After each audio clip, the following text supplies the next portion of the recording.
Alrighty, welcome back everyone. We just talked about all of the superlatives for this upcoming weekend when you got about 20 different games that are going to be awesome. It's pretty hard to pull that off, but got put together a pretty good list there. And now it's time for my best bets. Went 6-2 last week, officially over 500 on the season, 17-16 on the year, and we got some good ones this week that maybe I feel too confident about, which I don't know how to feel about. Always, whenever you're thinking about bets, you're always really confident, and then you get overly confident and you think you should go the other way, just the way this thing works. But let's roll with what I think are very, very strong bets, and we'll start with maybe my favorite one of the weekend just because I think it's going to be really fun to watch. Arkansas Notre Dame over 63.5.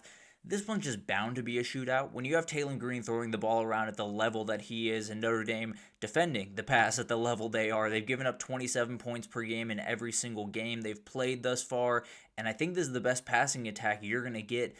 I mean, when you talk about A&M, they're remarkably explosive. I think Arkansas is right up there when you talk about explosivity, especially when you talk about a guy like Omega Blake.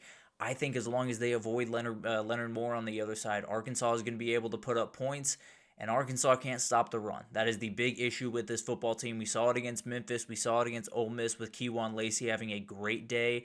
I think the same thing happens here. I think they go back and forth. I do have Arkansas being able to get a win in this one, but at the end of the day, I know for a fact we're going to get some points. Just got to hope it gets over that 63.5. TCU plus 3.5 versus Arizona State. This is one that I think is going to be a really fun matchup. I don't know how I feel about the Arizona State back end because it's not necessarily that they have bad players or anything or they're missing the mark by too much, but there's moments in this football game where Josh Hoover's going to have openings and he's going to hit them. He has been absolutely incredible early on in this season, and he's been able to find guys down the field in big time moments, especially a guy like Eric McAllister. And frankly, you might have the two best wide receivers in the entire conference playing in this game when you talk about Eric McAllister for TCU and Jordan Tyson for Arizona State. I think this one's going to be a little bit up and down, a little bit all over the place. But if you're giving me 3.5 points with Josh Hoover on the other side, I'm going to take that. I think there's going to be an opening here for TCU to make a couple of big plays early. Arizona State might have to fight from behind, and if that's the case, then I don't know what I've seen from Sam Levitt to make me think that he can really orchestrate a big time comeback in this football game. Washington, Ohio State over 51.5 is my next one. I just love the quarterback battle, and I really do think the Washington offense is one of the more underrated groups in the entire country. When you talk about Damon Williams, Jonah Coleman, and Denzel Boston, that's a really good trio of quarterback, running back, wide receiver. It is going to be a really, really tough battle for an Ohio State defense that has looked as good as any. There's no two ways about that. And frankly, I think they're about as good as you're going to find in the entire country. Oklahoma, Texas, Ohio State, those are the teams that have been incredible defensively.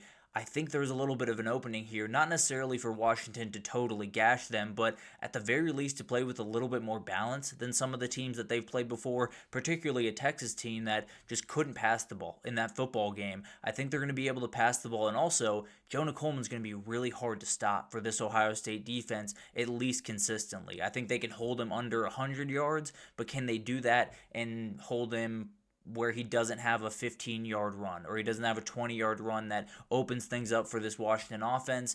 And then on the other side, the Washington defense has really struggled at times.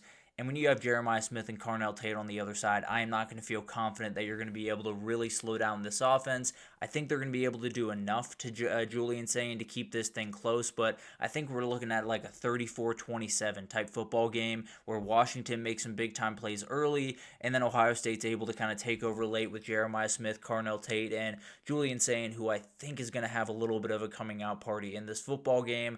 I think this one has a lot of points, honestly, and I think this Washington offense is getting a little bit disrespected early on in the season. UCF plus 6.5 or plus 5.5 or plus 6.5. I believe it moved up. Excuse me, plus 6.5 versus Kansas State. This is one that I feel very confident about. Maybe too confident about, but I do think UCF is going to be able to run the football in this game. Kansas State has really struggled to stop the run. We saw what Ishmael Mahdi did for Arizona last week.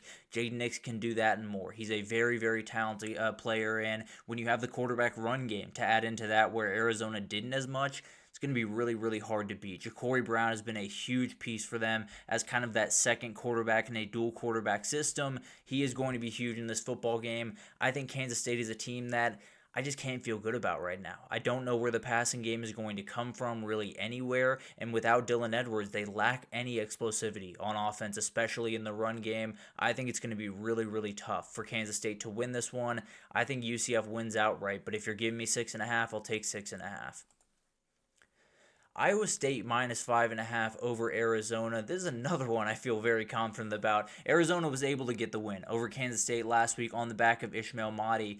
They're not going to be able to do that against this Iowa State defense. Iowa State has been very, very good against the run, only giving up, I believe, just over 100 yards per game. They're a very, very stout group, very well coached, and I think Noah Fafita has played good football thus far. I think there's a couple of mistakes in there to be had, and when you have Jontez Williams and all the guys on the back end for Iowa State, they're going to be able to make plays. I can almost promise you that. I think Iowa State had their bad moment against Arkansas State on the road. Then they get a bye week. They're able to regroup. I think they're going to be able to attack this week very aggressively, and I think Iowa State's going to be able to run the ball pretty consistently, control this football game, and win it by at least a touchdown, maybe even 10 or 14 points, frankly. I love the Cyclones this weekend, and then you got a little bit of a logjam at the top of the Big 12.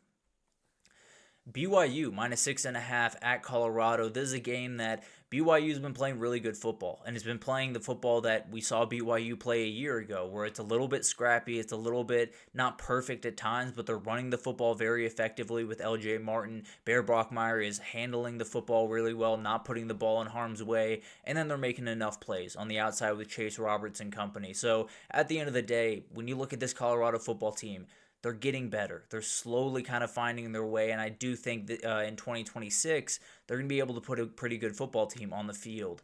Right now, they can't stop the run in any way, and LJ Martin, if you have him coming to town, it's going to be really, really hard to do it then. So I think LJ Martin in this BYU offense is able to put on a show. I think Caden Salter is bound to make a couple of mistakes against this BYU defense, and I think there's going to be an opening. Now, Bear Bachmeier going on the road to Colorado is a little bit of a worry, but frankly, I don't think you're going to have to do that much to cover the 6.5, particularly with a Colorado offense that has been so up and down with the quarterback stuff that has been going on. I think BYU is going to put them in a absolute stranglehold, and BYU is going to be able to win this one relatively comfortably on the road. Cal Boston College over 52.5. We talked about it as an underrated game. If you're giving me these two quarterbacks, then I am going to take the over. JKS and Dylan Lonergan are very, very fun players. They can sling the ball all over the field. You got Lewis Bond on one side. You got Jacob DeJesus and company on the other side. BC gave up 42 to Michigan State. Wasn't overtime, but at the end of the day, still gave up quite a few points. Cal gave up 36 last week to San Diego State, with the help of JKS just a little bit there with 3 turnovers. But at the end of the day, I don't think either defense is going to be able to stop the other. I think Cal going on the road maybe puts them in a little bit of a tougher spot, at least to get off to a strong start in this game. But I think there will be enough plays to be had. I think both these quarterbacks have big-time days, and they give us a very, very fun one to end off the day in the ACC. I think Cal Boston College is going to be an absolute shootout. And then one more over, just to make things interesting. Texas A&M Auburn over 52.5. A&M has really struggled to stop the run pretty much all year, and Jeremiah Cobb is a very, very talented running back, right up there with a guy like Robert Henry that came in there with UTSA, currently leading the country, the FBS at the very least, in rushing yards through a couple of weeks. I think Jeremiah Cobb can do that. And also, when you add Jackson Arnold into the mix, it keeps guys like Cassius Howell just at bay for a second longer. Scooby Williams, if he does play in this game, I believe he is going to, he will have to just find out where the ball is for that half second longer, and that opens runs lanes. It's absolutely huge for this Auburn offense. I think they're going to be able to find enough. And then on the other side, I don't think anyone's stopping this A&M passing attack. I really don't. Now, there's going to be openings at the very least. Marcel Reed has missed a couple of guys. There's definitely some things that he's going to have to clean up. He has sailed a couple of balls, did that against Notre Dame that he got a little bit lucky weren't taken away. This is a game where Auburn can take advantage of that. But at the end of the day, when you have Mario Craver and Casey Concepcion playing at that level, I don't really know what you do as a secondary, if I'm being totally honest. I think it's going to be a nightmare of a game for the A&M back or the Auburn back end. I think the A&M front side is going to have a really tough time. Connor Liu playing in this game for Auburn is going to be huge. I think he is going to go, but we'll see what happens there with that offensive line. But I think when you mix an Auburn rushing attack that can be so effective with a really, really rough Texas A&M rushing defense, and then the other way around, an Auburn team that has done relatively well against the pass early on, but against an offensive line that should be able to slow down Keldra Falk and company, I think there's going to be openings, and I think Marcel Reed's going to take advantage of them. Give me over 52.5. I think we have a really fun one coming in College Station, but all of these games are so incredible. And frankly, I think it's one of those weekends where you look at the slate and you feel a little bit too confident in some of the picks. I think Iowa State is going to roll over Arizona State. I think UCF is going to win that game in Manhattan. At the end of the day, some of these are going to go awry, but we're rolling a 6-2 record. Last week we were 5-3 the week before that. Let's keep it rolling. Let's hopefully maybe go to 7-1 this week, and then we can keep this thing rolling down a hill. But at the end of the day, let's take our last break. When we come back, just some final thoughts on Week 5. We'll get into the 4 major matchups, the 4 ranked matchups, and then just give some final thoughts around the 15 other incredible games that we're going to get this upcoming weekend right after this, so stick with us.